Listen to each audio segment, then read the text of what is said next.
Thank you and welcome. I'm Father Mitch Pacwa. Welcome to Threshold of Hope, our program where we bring you the writings of Pope John Paul the Great.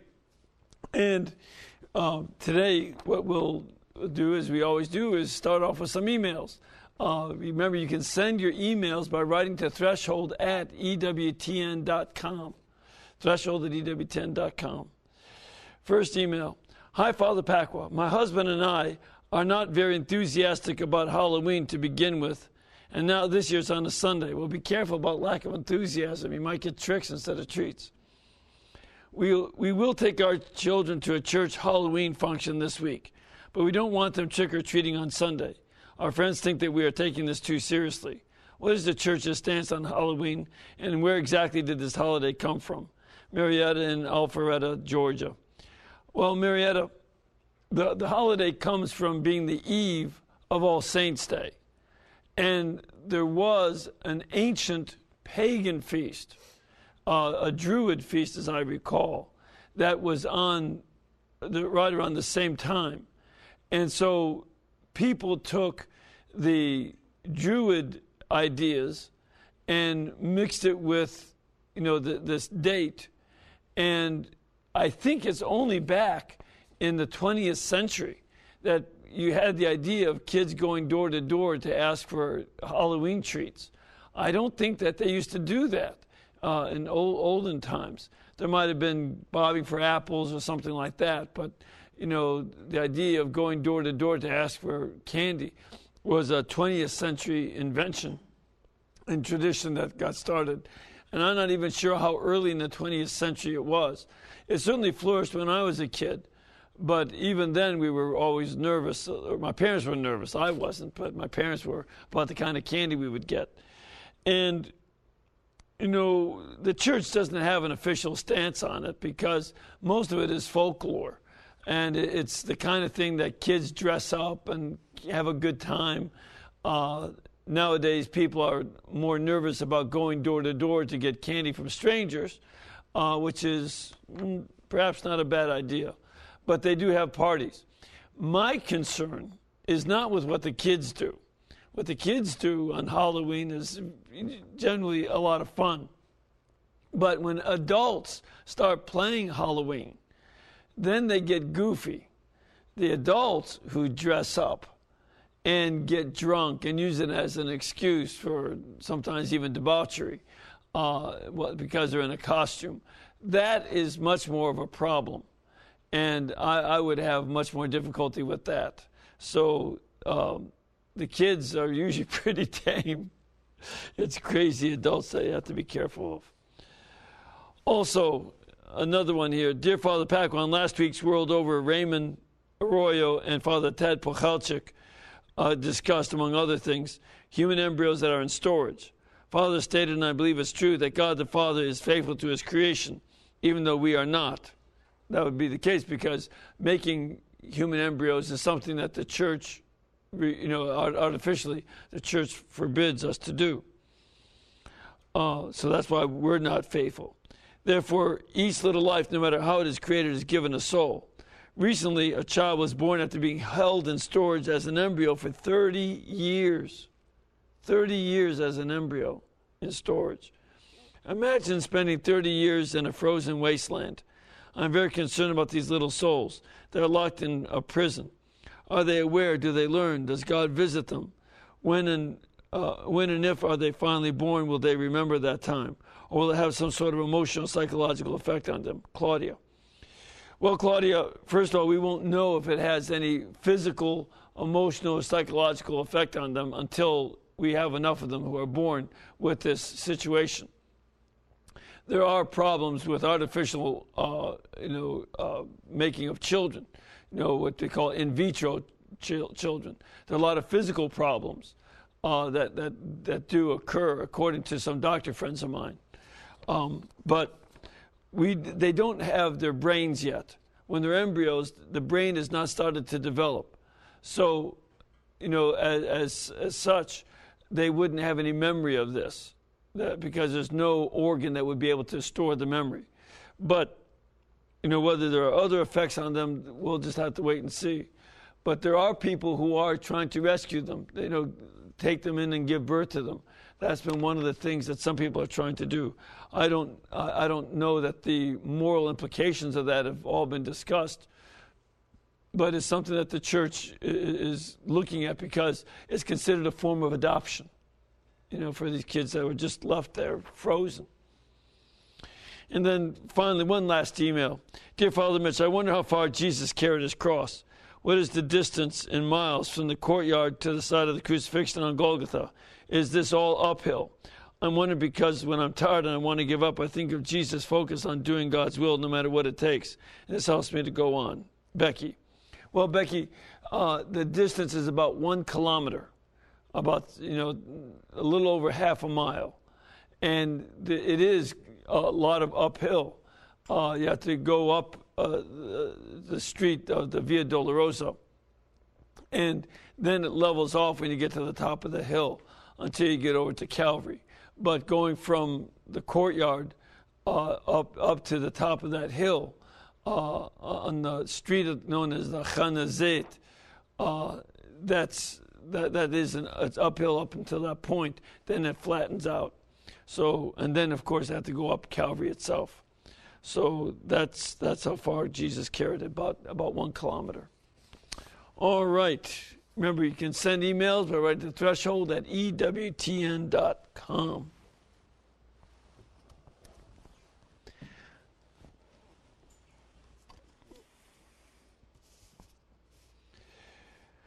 Okay, we are on Vita Consecrata, and in Vita Consecrata, we are on paragraph 51. Now remember, you can get a free electronic copy of Vita Consecrata at our website, which is EWTN.com. When you go to the website, go over to the television tab on the website. Click it, and then go to television series, click that, and then scroll down to Threshold of Hope, click there, and we have this document linked. You can download it into your computer for free from our website. But you have to make sure that you are going to print it out on your own or just read it from your computer. All right, paragraph 51. This is entitled Fraternity in a Divided and Unjust World. Now, remember this whole chapter is about communion. Not Holy Communion as a sacrament, but being in communion with one another and being in communion with God, in which there is a union with. That's what communion means, to be in union with. And the church entrusts to communities of consecrated life the particular task of spreading the spirituality of communion. So this is one of the things that they have to do, is spread a spirituality based on communion, where we're not going to just be friends or buddies, but we're going to have something much deeper than that, a deep spiritual communion, dealing with some of the most important elements of human life. And this will be, first of all, that the consecrated life, that is religious, will do this in their internal life. They need to have communion among themselves. If they don't have that unity among themselves and communion among themselves, then how are they going to share it with anybody else? So they have to have it among themselves first.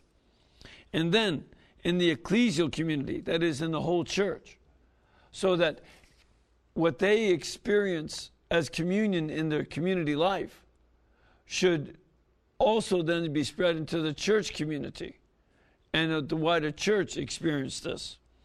And then even beyond its borders, going outside the church and helping to call people outside the church to a sense of communion by opening or continuing a dialogue in charity. There are lots of ways in which to have discussions. One type of discussion is when you debate somebody, and that can be done with real charity, or it can also be done in a way, I won, you lose, and you keep trying to make points. And it's easy to engage in a debate like that, but that's not what he's talking about. He's not talking about a debate where somebody wins and somebody loses. He's rather talking about a dialogue of charity. That means the more you talk, the more you grow in respect for the other person, the more you cherish what they have to say. and try to understand them. That's the dialogue of charity. And that's especially where today's world is torn apart by ethnic hatred or senseless violence. We see this on a regular basis. There are situations, just in Mexico, south of the United States border, there are some 29,000 people who have been killed, I think, in the past year in the drug wars. And it's horrendous. It's horrendous that in the name of drugs and for the profit and control of the drug trade, tens of thousands of people, nearly 30,000 people, are murdered. And that is horrible. And this is one of the roles, as a matter of fact, recently there was an attack on a drug rehabilitation center because the drug lords don't want people to rehabilitate. They want customers. And I would say this too. Everybody who uses drugs, anybody who buys cocaine or marijuana and other drugs from these cartels participates in these murders. You have just as much responsibility for these murders as do the murderers themselves. And the only way to put a stop to it is for us to stop the drug trade. But that's just one form of it. Then we also see the terrorism that goes on around the world. Every Friday, in the horrible violence that goes on in Pakistan, various mosques are attacked by people who disagree with the folks of that particular sect of Islam. We've seen it in Iraq, where, again, about 30,000, over 30,000 people have been killed in, mostly by violence of internecine warfare. And Chechnya and many other places are filled with this kind of violence. And so this is something that is a horrendous situation. And one of the tasks that we have is to help as religious and consecrated persons, what can we do to help bring peace? That's why Mother Teresa, when she started up her first house in Lebanon, she did it right on the Green Line, on the border between the Christian neighborhood and the Muslim neighborhood. And she did it right there so that she would be neither for the Christians or for the Muslims, but she would be there for the sick. That's trying to bring reconciliation in a place where there's violence. Now, placed as they are within the world's different societies frequently marked by conflicting passions and interests, seeking unity but uncertain about the ways to attain it, communities of consecrated life are signs that dialogue is always possible. So that's one of the things that he wants to make a point of. That communities of consecrated life are a sign that you can have dialogue. You can have dialogue inside the community, and you can have dialogue with the people outside. Just like Mother Teresa would try to have dialogue with the people outside their house in Beirut. They would want to have dialogue so that they can help Muslims and Christians alike who were wounded in the war. They didn't care about their religious affiliation. They cared that they were wounded. And that was bringing a communion of charity to those situations. And that's a great thing for them to do. And also that it's possible that communion can bring differences into harmony. That's one of the things that Mother Teresa would seek to do, is try to, and other religious, in so many other situations. I knew one man, he was a brother who lived in Chicago, and he lived in the housing projects where there was a lot of gang violence. And when gang fights were going on, he would always wear his habit, and he would start whistling, just something nonsensical, and slowly walk into the middle of the gunfight. And eventually people would stop shooting because he had so much respect, and there was respect for his habit, that the gang stopped shooting at each other. And he would actually bring harmony. He'd also go in and get the bodies of those who were wounded and those sometimes who were dead, and comfort the families. This was, he was on Mother Angelica's live show one time. A quiet guy. He didn't know what to say much, but he acted a lot. That was a great thing. So that's one of the things that, religious can do, is help to bring harmony where there's not harmony. Consecrated men and women are sent forth to proclaim the value of Christian fraternity and the transforming power of the good news. That's going to be one of the things that they have to do, and they do this by their own example, that they themselves, first of all, have to be transformed by the gospel. They have to be transformed by Christian fraternity. That's going to be the first step. But then, once they are, they can go out from their community to others. And there's a document known as Fraternal Life and Community. And in paragraph 56 it says, and the Pope cites this, religious communities who by their life proclaim the joy and the human and supernatural value of Christian fraternity speak to our society about the transforming power of the good news. God wishes to inundate the world with his love. So fraternal communities become missionaries of this love and concrete signs of its unifying power. That the gospel does have this power. Now, somebody today sent me an email with a quotation from a Spanish philosopher, Santayana. And he said that Christianity was, in the quote, basically that Christianity was a perpetrator of a lot of violence. And there has been violence done in the name of Christianity. There's no doubt of that.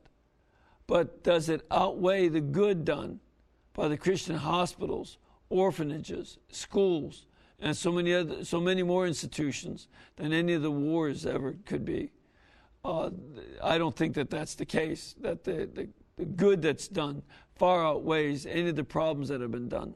And in fact, because of all the good that has been done, the evil is such a scandal, a terrible scandal, but the good supersedes the bad that's been done, because the good news does have a power to make a difference in our lives. Jesus' teaching, and that's what we mean by the good news. We mean the teaching of Jesus Christ. And the things that he says transforms lives and calls us out of ourselves and out of our own arrogance into his way of life. And it's precisely this good news of Jesus, this gospel that Jesus Christ taught us, that makes it possible to see all men as sons and daughters of God. Isn't it the words of Jesus himself, by which we learn the Our Father? We wouldn't know to call God our Father, for all of us to say to God our Father, unless Jesus had taught us. And if we all can say God is our Father, then we all have to recognize each other as brothers and sisters. So that's going to be just something that simple already should be transformative. And also the good news inspires a self-giving love toward everyone, especially the least of our brothers and sisters. That's one of the things that you see go on, that the good news of Jesus Christ inspires us to be as self-giving as Jesus.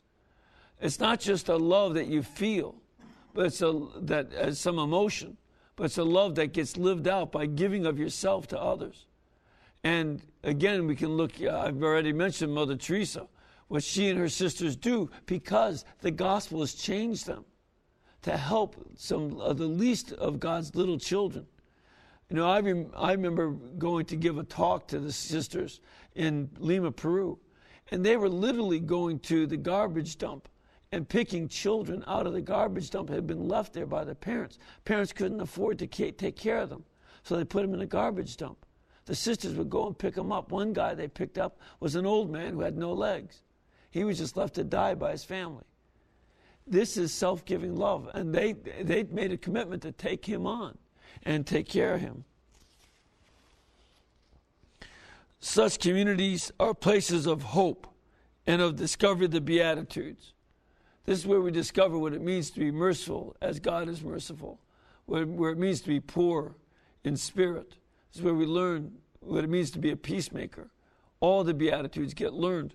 And that's one of the things that you should see, first of all, in these communities filled with God's hope.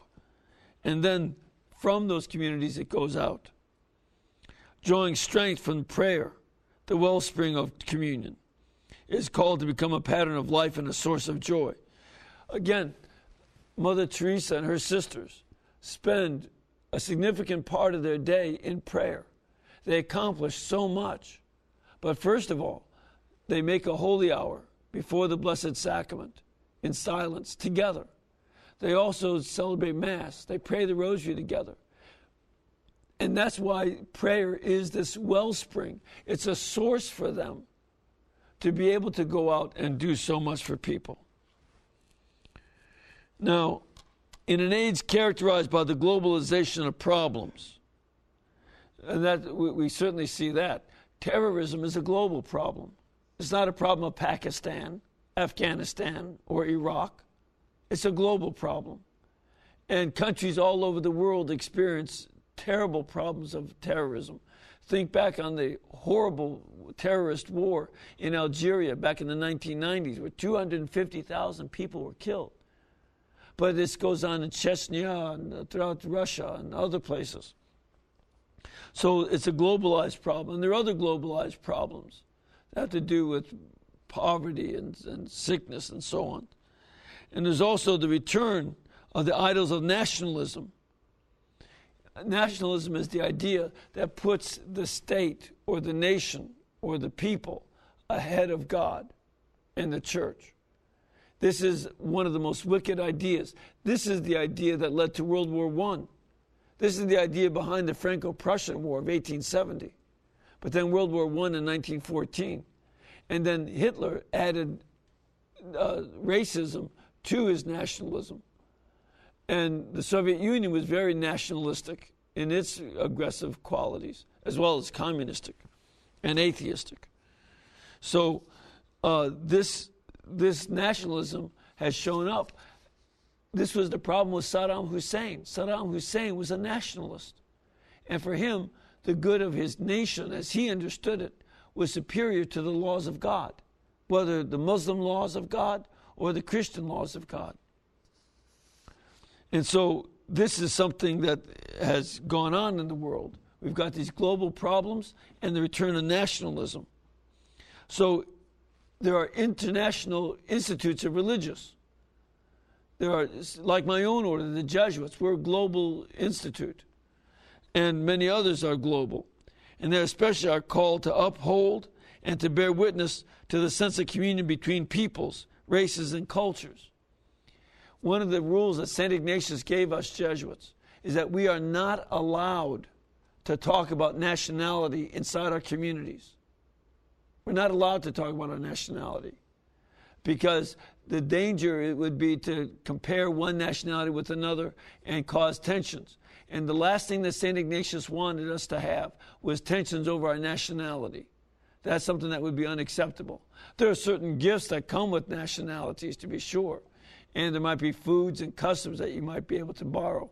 But any kind of discussion that puts one nation ahead of another, he absolutely forbade from our discussions, ever. And I've been very pleased to see that that's been the case, in our society. Well, if we can do it inside the order, then we can help bring the idea outside the order as well. In a climate of fraternity, and openness to the global dimension of problems will not detract from the richness of particular gifts. So, for instance, one of the things that we Jesuits do, as an example, we have an international refugee service where we work in refugee camps all over the world. There are refugees all over the world, people running from various wars, and sometimes they live in refugee camps for years and years. That's going on in Southeast Asia, for instance. And then there also are such camps over in Haiti, where one of my friends now is stationed. He's gone. One of the brothers, Brother Boynton, has gone over there to help out because of the earthquake in Haiti. These kind of situations are international problems and global problems of refugees. So Jesuits coordinate their work with refugees all over the world, and not preferring one nation over another, but helping out wherever the refugees need the help. And other orders do the same kind of thing with their own works. So the global dimension will not detract from the richness of particular gifts, nor will the affirmation of a particular gift conflict with other gifts or with unity itself. So that just because one group works well with refugees in doing various kind of community services doesn't mean that the other gifts that the other orders have are not useful. They are useful, and they're very necessary. So international institutes can achieve this effectively, as much as they have to face, in a creative way, the challenge of enculturation. Now, by enculturation, what he means is this. When you go to live in another culture, you have to learn from that culture. When I go to another culture, I can't just act and say, look, you guys all have to become Americanized. If I'm going to work here, you have to act like Americans. That's nuts. That's not going to happen. No, I have to make my adaptations to their culture. I couldn't do that. One time, I was working in Peru, in the mountains, and they said to me, if you cannot drink the chicha, you cannot work here. Now, chicha is a beer that's made by women chewing corn off the cob and spitting it out. And the enzymes from their spit is what fermented the corn. Apparently, as you can see, I don't work there. I could not enculturate. I could not do it. But because enculturation is a challenge. And also, when they drink it, they only have one glass. They pour it into the one glass, and everybody in a circle of 25 people will drink from the one glass. I couldn't do it. I'm not squeamish overall. I ate guinea pigs. I could deal with guinea pigs. Chicha I couldn't do. While at the same time preserving their identity. So you have to enculturate and yet preserve the identity of who you are. You don't lose who you are just because you enculturate. You keep your own background. I'll never stop being an American.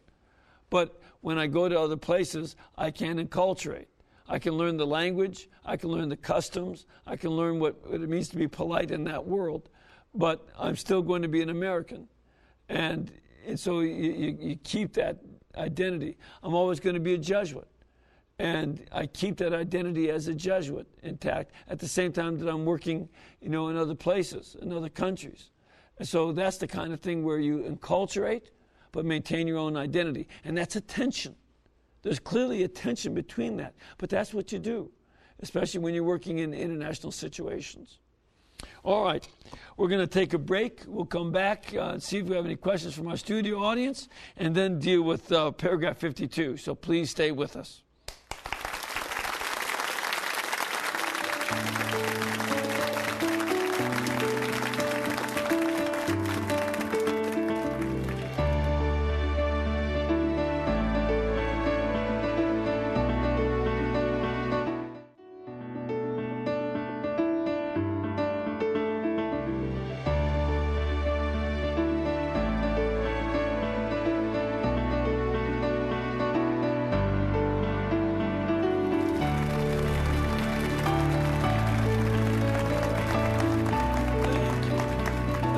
Welcome back.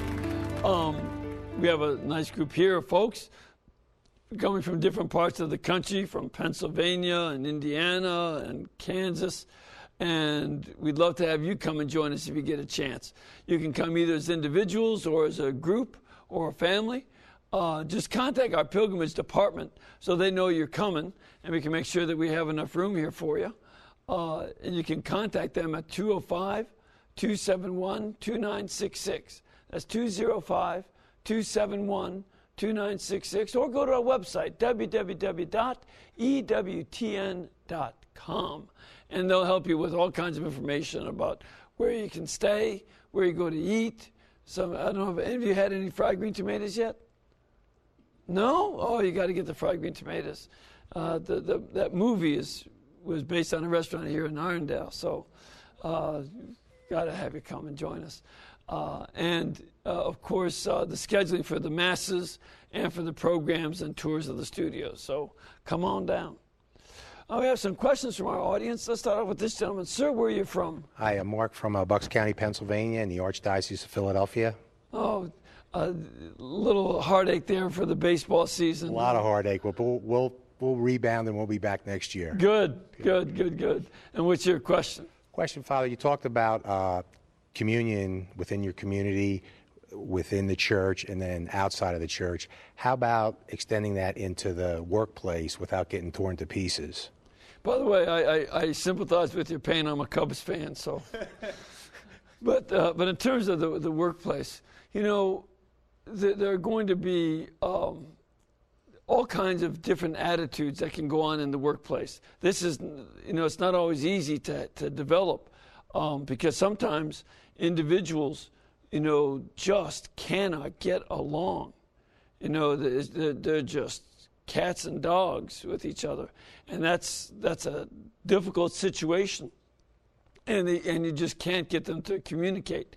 But it is possible to have, you know, this kind of communion in the workplace. There are some work situations. For instance, when I taught at the University of Dallas back in the 1990s, up until I came here, the chairman, Mr. Douglas Bushman, did a fantastic job of creating an environment in which I used to love going to department meetings because they, you know, and believe me, that sounds, oh, so what? No, I hated department meetings in the other departments I'd been in because it was infighting and stuff. But he created a sense of communion in the workplace so that I look forward to the department meetings because we weren't divided up into factions, just dealing with business and, you know, one power group over another power group. But we engaged each other in real dialogue, and that made it a delightful experience. So it's very possible to have communion in the workplace. And it was an advantage that we were a theology department, but that should be one of the goals that we have, you know, in any workplace. You know, what can we do to help, you know, develop that kind of environment in which there is sharing? And some of it's going to be, you know, pretty lighthearted, as it should be. Some of it's, you got to do your job, you got to be professional, and you got to take care of business. But there's another tone that can be set, and so that people enjoy the work environment and are not using each other. A leader can help set that so that, you know, sometimes people will get to the position, if I do better than this other guy, I'll get a raise and he won't. Or if I help this other guy, he'll get a raise and so will I. You know, that where there's a sense that the rising tide helps all boats float. You know, so it depends on how you set it up and the mentality that you want. So that's going to be some of the stuff that has to go on. Not always easy, but it's possible. Thank you, Father. We have another question. Sir, where are you from? From Bedford, Indiana. Bedford, Indiana. Great. Good to have you here. And what's your question? Yes, Father. You talked about Ecclesial Communion, and could you elaborate on that a little bit? When people come into church, they're in full support of the pastor and receive Jesus in the Blessed Sacrament, and then they leave and forget about that full communion and go out and then talk ill of the pastor. Right. Yeah, you know, this is a kind of situation where, you know, if that goes on, then for the people who are hearing it, they would have a certain amount of responsibility to say, oh, really? Have you talked to Father about this? Well, I couldn't talk to him about this. I'm just telling you. Why? You know, if this is something that Father is doing that is truly wrong, why haven't you talked to him about it? And that would be one of the things that would be a good thing to do. What can we do to help get this into the open so that you're not just doing this behind Father's back? Because usually doing it behind somebody's back becomes a way of doing a power play. That's normally what's going on. It's a power play. And I've got some power over you by me taking this, you know, by me talking about you. You have power over me. and I can't do much about it except talk about you. So that becomes a way to get power. And one of the things that I would do if I were talking to such a person is ask him, exactly what are you getting out of talking about the priest? What do you derive from that? You know, if there's something that needs to be changed in the parish, then you need to talk to him. But he might be doing something incorrect. You know, I mean, that happens. Sometimes the pastor is doing, say, a liturgical abuse. Then you have to talk to the pastor. Just talking about it amongst the parishioners is not going to do anything. But going to the pastor about it will. Maybe he doesn't know how to coordinate and run things. That's true. You know, he may not know how to do it. But talking about him behind his back isn't going to help him get it done. You know, so we have to help people to think these things through so that they stop just trying to get their own way and they do something to help with the situation to make it a positive one. That would be my own sense. Does that help? Yes. Yeah. Okay. All right, we're on paragraph 52.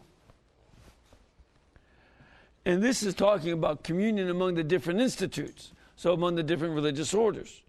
Fraternal spiritual relations and mutual cooperation among different institutes of consecrated life and societies of apostolic life are sustained and nourished by the sense of ecclesial communion. Now, this is an important thing because there can be, and there oftentimes is, a little bit of competition among the religious orders. You think, you know, on our military, you know, Navy, Marines, Army, Air Force, they all might have a little bit of competition among themselves. Now, they're fighting on the same army. But when they're off the battlefield, they might get into a fist fight over who's the better one. Well, I don't know of many religious orders that get into fist fights or gang fights over on with the Dominicans, back off. You know, I've never heard of that going on. But, you know, what the Pope is trying to do is avoid even more subtle forms of competition among the religious orders. And he wants them to be sustained by a sense of ecclesial communion, that all the religious orders are in communion with each other and with the whole church first, in fact. That has to be the outset. We're in communion with the church because the religious orders exist by virtue of the church, not the other way around. The church doesn't exist by virtue of the orders. Those who are united by a common commitment to the following of Christ, which is part of religious life, all of them are committed to following Jesus Christ. And that's why they join the religious order. How can I follow Christ all the more? And are inspired by the same Spirit, the same Holy Spirit, you know, who inspires the other orders, inspires their own order. You know, the same Holy Spirit gave charisms to the Jesuits, to the Franciscans, the Dominicans, the Benedictines, and all the other communities. And there are hundreds and hundreds of religious orders. And they cannot fail to manifest visibly the fullness of the gospel of love, so that they have to show a respect toward each other, speaking well of each other, and encouraging each other's orders, because they should be seen as branches on one vine. There's one vine who is Christ. He's the one vine. We are the branches. And so, as branches coming off of him, we should all be supportive because we have our ultimate support in the person of Christ. Branches are not there by themselves. They're on the trunk of the tree. So also with us, we're on the trunk of the vine of Christ. And therefore, if he's willing to nourish all the other orders, we have to be willing to show honor to all the other orders. Mindful of the spiritual friendship which often united founders and foundresses. For instance, some of the most famous friendships among founders and foundresses would be, say, between St. Teresa of Avila and John of the Cross, both of whom refounded Carmelites, the discalced Carmelites, and they were refounders of their orders. St. Philip Neri and St. Ignatius Loyola, were good friends. St. Philip Neri started the oratories. St. Ignatius started the Jesuits. And this is true in a number of other situations where the founders knew each other and helped each other during their lives.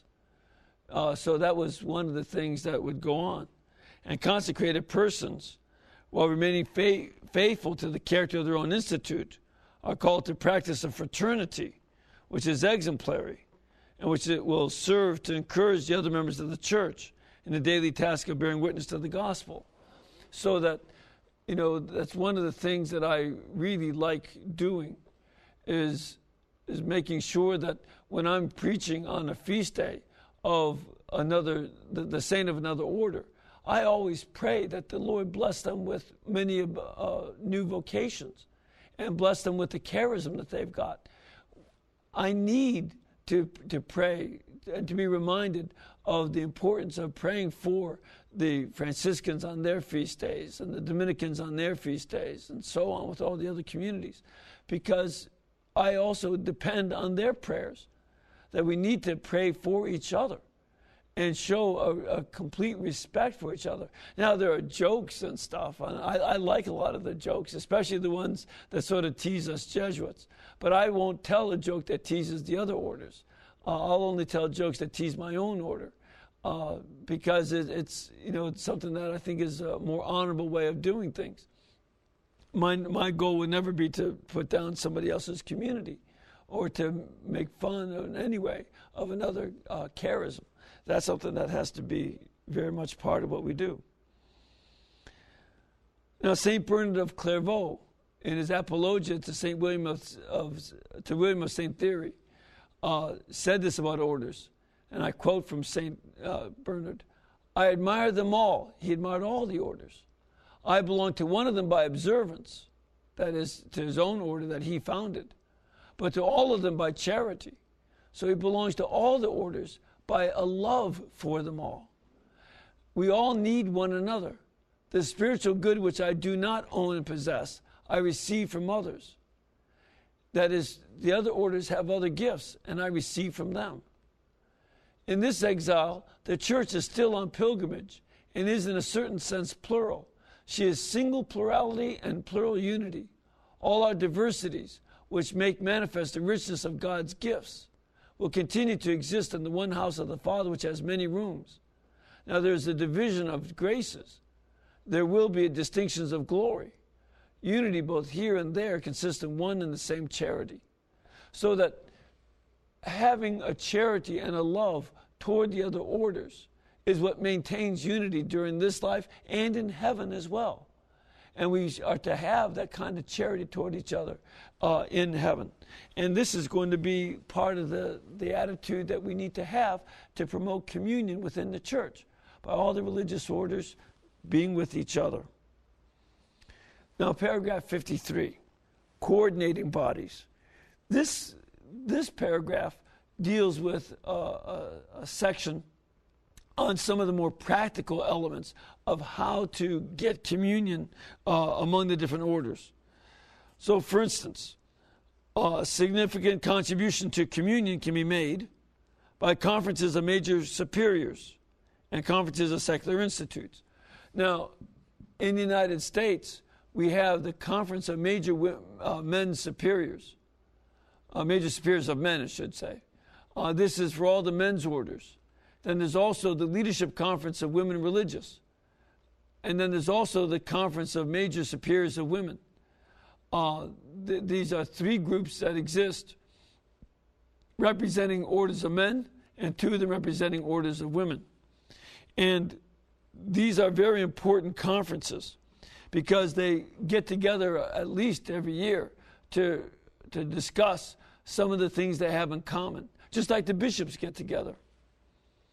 And this is something that was in the Vatican II documents, Perfecte Caritatis, which was the document on religious life, paragraph 23, where it says, this synod, that is the Vatican Council, favors conferences or councils of major superiors established by the Holy See. These can contribute very much to achieve the purpose of each institute, to encourage more effective cooperation for the welfare of the church, to ensure a more just distribution of ministers of the gospel in a given area, and finally to conduct affairs of interest to all religious. So sometimes running schools together, etc. These are the kinds of things that are very much needed to be done. And by subsequent documents that came like Mutuae Relationes, where it says in paragraph 21, within the setting of religious life, the Holy See establishes conferences of major superiors and of superiors general, both on the local and the universal level. So the church from the Vatican Council wants the major men superiors and women superiors to be working with each other and cooperating. So that's one of the things that they do, and that these bodies have as their principal purpose the promotion of consecrated life. That's the main thing that they want to do, is help promote religious life and consecrated life. And they do so within the context of the church's mission, the mission to the whole world. So they're part of the church's mission, and that's why the Pope, and the Vatican constitutes these superiors groups. They want them to be coordinated by Rome and in communication with Rome. And that's going to be one of his points in this whole paragraph 53. He wants them to be in communication with each other and with the Vatican and with the bishops. By the means of these bodies, of these conferences of superiors, institutes express the communion which unites them, and they seek the means to reinforce that communion with respect and esteem for the uniqueness of their individual different charisms. So you have the different charisms of the communities, and you want to help promote those charisms as well as a unity among all the different orders, which reflect the mystery of the church and the richness of divine wisdom. See, the church is so rich, there's so much in the church, that you cannot have any one community with all the gifts of the church. The church has all these gifts of the communities, but no one community has all the gifts of the church.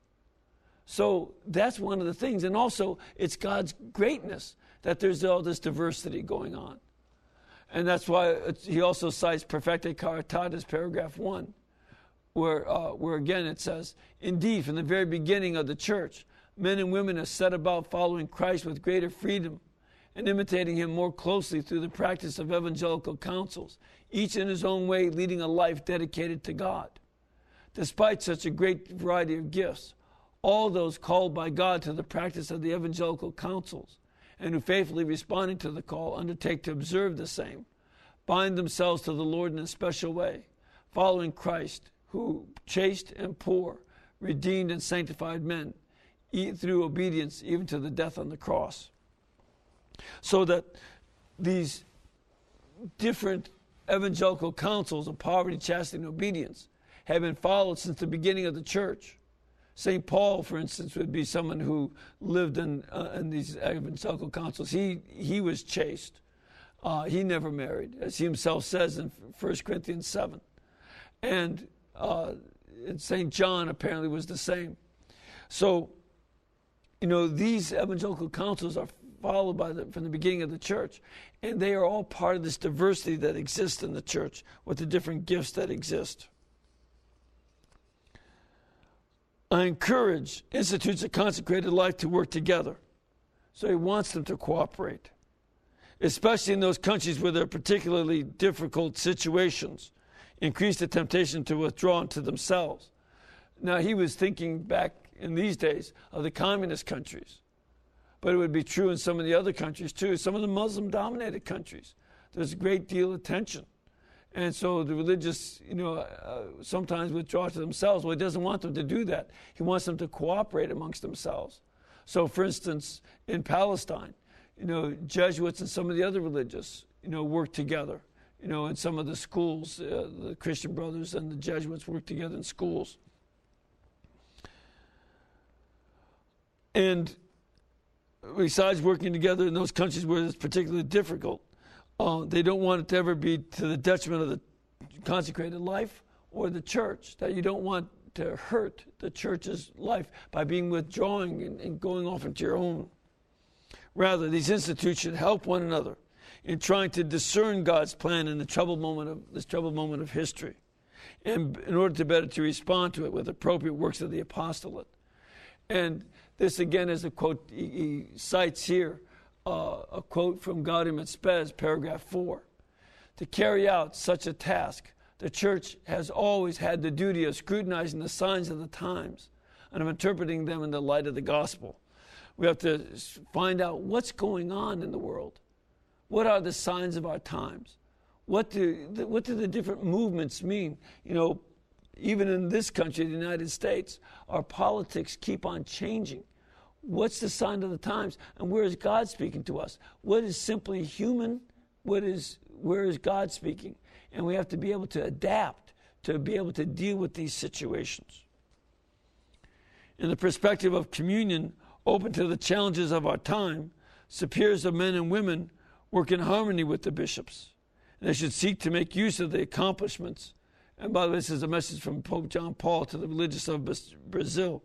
They should seek to make use of the accomplishments of the best members of each institute and to offer services which not only help to overcome eventual limits, but which would create a valid style of formation and consecrated life, so that you don't just deal with the limitations and the problems, but you think ahead. What can we do to make things work really well? What's going to be the positive effort that we're going to make so that, for instance, in formation, we can work together?